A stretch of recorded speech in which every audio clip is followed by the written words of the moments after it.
এবার 50,000 মার্কিন সেনা দিয়ে ইরানকে ঘিরে ধরেছে যুক্তরাষ্ট্র। হরমুজ প্রণালীকে কেন্দ্র করে শুরু হওয়া উত্তেজনা এখন টানা সামরিক অভিযানে রূপ নিয়েছে। হামলার পরিসরও ক্রমেই সামরিক দিক থেকে বেসামরিক দিকে বিস্তৃত হচ্ছে। তবে পাল্টা হামলা চালিয়ে যাচ্ছে তেহরানও। পাল্টাপাল্টি সংঘাতে মধ্যপ্রাচ্যে আরও জটিল হচ্ছে যুক্তরাষ্ট্র ইরান পরিস্থিতি। এবার কি শুরু হবে তুমুল সংঘাত?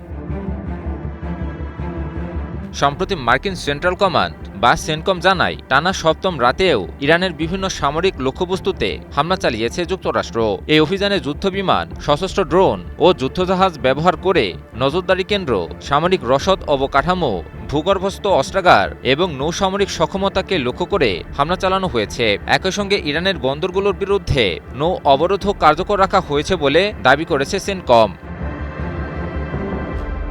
সেনকম আরও জানিয়েছে, মধ্যপ্রাচ্য জুড়ে বর্তমানে 50,000-এরও বেশি মার্কিন সেনা মোতায়েন রয়েছে। এই বাহিনী সর্বোচ্চ সতর্ক অবস্থায় রয়েছে এবং যে কোনো প্রয়োজনে আরও কঠোর সামরিক পদক্ষেপ নিতে প্রস্তুত। কাতার ভিত্তিক সংবাদ মাধ্যম আল জাজিরা এক প্রতিবেদনে তুলে ধরে এই খবর।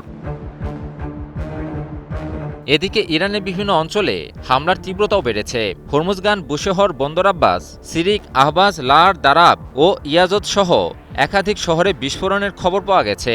স্থানীয় কর্তৃপক্ষ জানিয়েছে, হরমুজগান প্রদেশে 2টি সেতু ও একটি সুড়ঙ্গ লক্ষ্য করে চালানো হামলায় অন্তত 3 জন নিহত এবং 8 জন আহত হয়েছেন।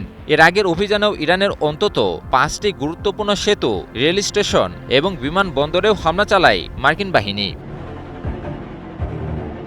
বিশ্লেষকরা বলছেন, ইরানকে কোণঠাসা করতে সামরিক পরিসর ক্রমেই বিস্তৃত করছে মার্কিন যুক্তরাষ্ট্র। প্রথমে সামরিক স্থাপনাকে লক্ষ্যবস্তু করার মাধ্যমে ইরানের অভ্যন্তরীণ সক্ষমতাকে দুর্বল করার চেষ্টা, পাশাপাশি বেসামরিক লক্ষ্যবস্তুতেও হামলা করে ইরানের মনোবলকে ভেঙে দেওয়ার পায়তারা করছে সাম্রাজ্যবাদী শক্তি যুক্তরাষ্ট্র।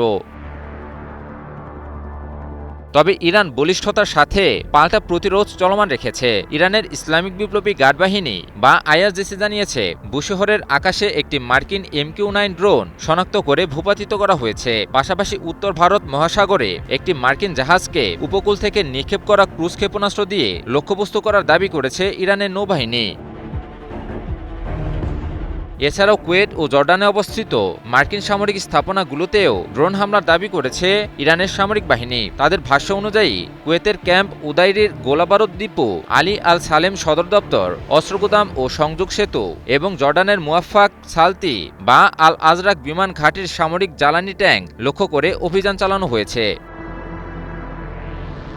দেশ জুড়ে যে কোনো কেনাকাটায় 10,000 টাকার বেশি অফার, তাই পেমেন্ট মানেই বিকাশ। অন্যদিকে হরমুজ প্রণালী নিয়েও উত্তেজনা অব্যাহত রয়েছে। আইআরজিসির দাবি, মার্কিন সমর্থিত 4টি জাহাজ হরমুজ অতিক্রমের চেষ্টা করলে ক্ষেপণাস্ত্র ও ড্রোনের সমন্বিত অভিযানে সেগুলোকে থামিয়ে দেওয়া হয়। এছাড়া প্রণালীর দক্ষিণে 2টি তেলবাহী ট্যাঙ্কারে বিস্ফোরণ ও অগ্নিকাণ্ডের ঘটনাও ঘটেছে বলে জানিয়েছে ইরান।